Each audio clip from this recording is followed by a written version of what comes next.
Jewish settlement in modern-day Iraq dates back to 586 BCE from the destruction of the first temple. And over centuries, Iraqi Jews played a central role in Judaism, producing the Babylonian Talmud. The Jewish individuals made significant contribution across various fields. With Iraq's independence in 1932, Arab nationalism and Nazi influence intensified anti-Jewish sentiment, systematic persecution, including arrests, economic restriction, execution escalated. By the early 1970s, nearly all Iraqi Jews fled Iraq, 135,000. Today, I think there are less than 5. The Jewish presence in Lebanon dates back to biblical times. During the French Mandate, from Lebanon's Jews were officially recognized as a religious community, and the community numbers swelled in the 1950s, bolstered by migration from Syria and Iraq. The Jewish community in Lebanon, though small, played a significant role in the country's economic and cultural development, helping modernize Beirut commercial life.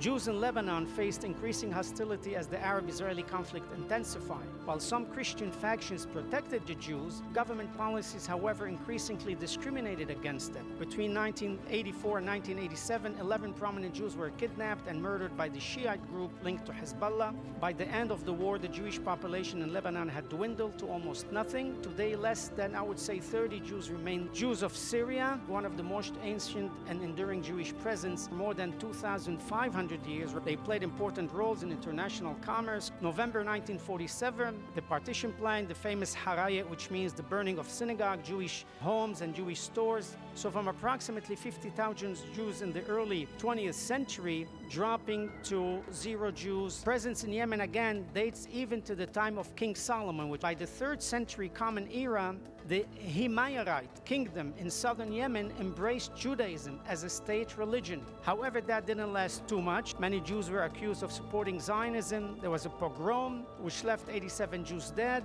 The famous On Wings of Eagle in 1949-50s, where 49,000 Jews were taken to Israel. From 8,000 today, no Jews live there. The Jewish presence in Iran dates back also 2,700 years ago from the destruction of the first temple. Jews actually flourished under Cyrus the Great and built the second temple. But the significant deterioration took place when Muslim conquest began. Jews were labeled as najis, subjected to humiliation, violence, pogroms, forced conversion. It wasn't only until the Pahlavi dynasty that Jews played an outsized role in country's 20th century modernization. The 1979 Islamic Revolution reversed all of that. Now, while Ayatollah Khomeini publicly distinguished between Jews and Zionists, Jews were disproportionately targeted. From over 100,000 Jews in Iran, today there are less than 12,000.